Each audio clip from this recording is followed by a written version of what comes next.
जब एक मूवी का बजट सुनकर लोगों ने ये अंदाजा लगा लिया कि भाई ये तो भारत की अवतार मूवी होगी जो कि वर्ल्ड वाइड फेमस होगी, लेकिन जब उसका टीजर आता है तो लोग बोलते हैं कि भाई ये क्या बना दिया है। क्योंकि रामायण मूवी से भारत के लोग जो अपेक्षा रखते हैं वैसा उस मूवी में एग्जीक्यूशन नहीं हुआ है, और ये एग्जीक्यूशन और एक्सपेक्टेशन के गैप से ही प्रॉब्लम स्टार्ट होती है।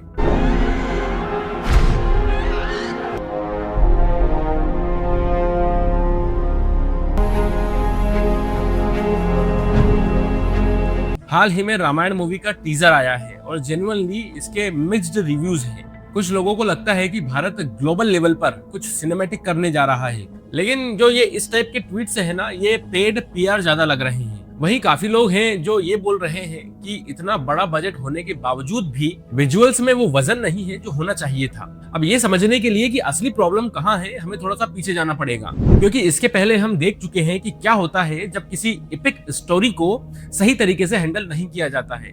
आदि पुरुष इसका सबसे बड़ा उदाहरण है। ये तेरी बुआ का बगीचा है जो हवा खाने चला आया। कपड़ा तेरे बाप का, तेल तेरे बाप का, आग भी तेरे बाप की, और जलेगी भी तेरे बाप की।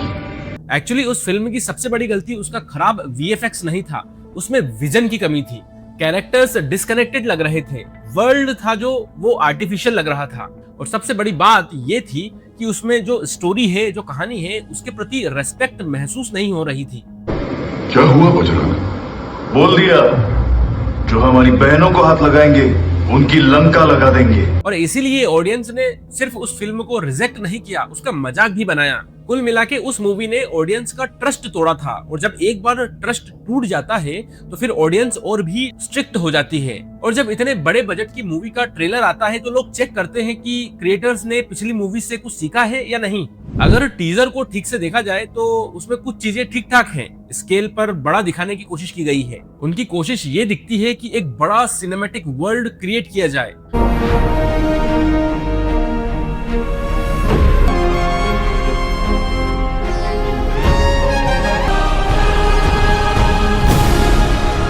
हालांकि ये सब चीजें हैरी पॉटर वाले बहुत पहले कर चुके हैं। और दूसरी चीज जो अफेक्ट करती है वो है रणवीर कपूर की प्रेजेंस। शुरुआत में कास्टिंग को लेकर के बहुत सारे डाउट्स थे, क्योंकि रणवीर कपूर की हिस्ट्री तो आपको पता ही है। I'm not a big chicken guy. I feel chicken is the soya food of non-vegetarians. I'm a more mutton, paya, beef. Red meat. Yeah. I'm a big beef guy. लेकिन उन्हें teaser में देख करके लगता है कि वो भगवान राम की बेसिक क्वालिटीज को सीख रहे हैं। वो ओवर द टॉप एक हीरोइक नहीं लगते, बल्कि कंट्रोल्ड लगते हैं, और भगवान राम के कैरेक्टर के लिए यही सबसे जरूरी चीज है। तीसरी चीज है टोन। आदि पुरुष की तरह यहाँ पर मीम वाली फील नहीं आती। फिल्म की टोन सीरियस है, रेस्पेक्टफुल है और डिवोशनल है। कम से कम मेकर्स ये तो समझते हैं कि वो किस कहानी को पोर्ट्रेट कर रहे हैं, और ये टीजर में दिखता है। और इसीलिए रणवीर कपूर इस मूवी में आदि पुरुष के प्रभास जैसे कसाई नहीं लग रहे हैं। तो अब सवाल ये उठता है कि आखिर प्रॉब्लम कहाँ पर है। प्रॉब्लम है एग्जीक्यूशन में। सबसे पहले बात करते हैं वीएफएक्स की। तो वीएफएक्स कोई चीप नहीं दिख रहे हैं, कोई आउटडेटेड नहीं है, लेकिन कई शॉट्स में आपको फिर भी ये फील आएगी कि ये रियल नहीं है, या फिर ये बहुत ज्यादा स्मूथ है, बहुत ज्यादा पॉलिश्ड है।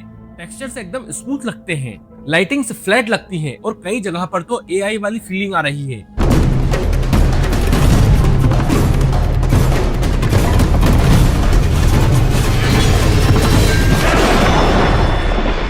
जो शॉट्स आपको स्क्रीन पर दिख रहे हैं शायद उसमें सीजीआई या वीएफएक्स की जरूरत नहीं थी। रियल लोकेशंस में शूट हो सकता था, पर वहां पर भी वीएफएक्स का यूज कर लिया गया है। मतलब भाई, राजा मौली अगर वाराणसी को शूट करने के लिए अंटार्कटिका जा सकता है तो क्या आप एक जंगल नहीं जा सकते हो क्या? यही सबसे डेंजरस जोन होता है, जहाँ पर चीजें रियल भी नहीं लगती और फेक भी नहीं लगती। यार, बेसिक चीजों में सीजीआई की क्या जरूरत है? कई शॉट्स हैं, जैसे जंगल वाले सीन, वाटरफॉल के पास सीन और राक्षस वाले सीन, ये सब देख करके ऐसा लगता है जैसे आप कोई हाई एंड वीडियो गेम खेल रहे हो। और यही कारण है कि लोग इसे एआई जनरेटेड फील वाली मूवी बता रहे हैं। और अब इसके साथ एक और इशू जुड़ता है, क्रिएचर डिजाइन। कुछ राक्षसों के शॉट्स देखकर आपको सीधे आदि पुरुष की याद आ रही होगी, और ये सबसे बड़ा रेड फ्लैग है, क्योंकि ऑडियंस अगर आपको उसी फिल्म से कंपेयर करने लगे जिसे उन्होंने रिजेक्ट किया है, तो आप शुरुआत में ही डिफेंसिव पोजीशन में आ जाते हो। राक्षस ऐसे नहीं होते थे जैसे लॉर्ड ऑफ द रिंग्स में दिखाए जाते हो। रामायण रामायण है, उसे हैरी पॉटर बनाने की कोशिश क्यों करना?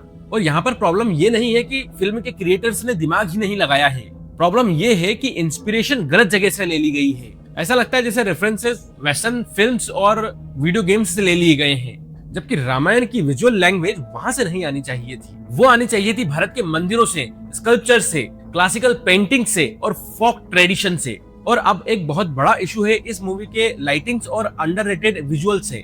कई सीन्स में लाइट्स इतनी फ्लैट हैं कि विजुअल्स फेक लगता है, डेप्थ नहीं है, एटमॉस्फेयर नहीं है, और इसलिए बड़े से बड़ा सेट भी रियलिस्टिक फील नहीं देता। और इसी बात को समझने के लिए कंपैरिजन बहुत जरूरी है, और वो है कांतारा।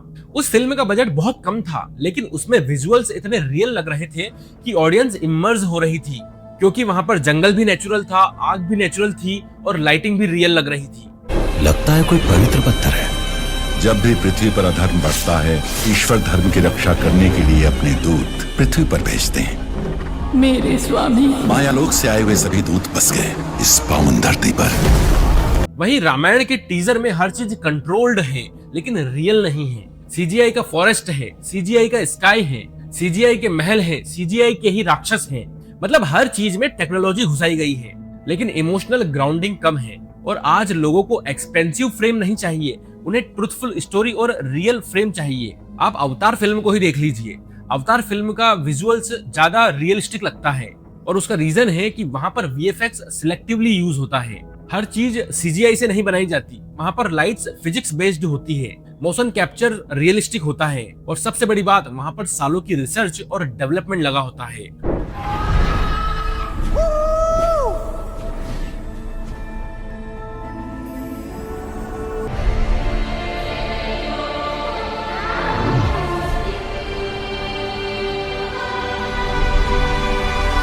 भारत में प्रॉब्लम ये हो रही है कि हम शुरुआत से ही डिसाइड कर लेते हैं कि सब कुछ सीजीआई से होगा, और जब सब कुछ सीजीआई से होता है तो कंसिस्टेंसी को मेंटेन करना डिफिकल्ट हो जाता है, चाहे बजट आप कितना भी बड़ा कर लो।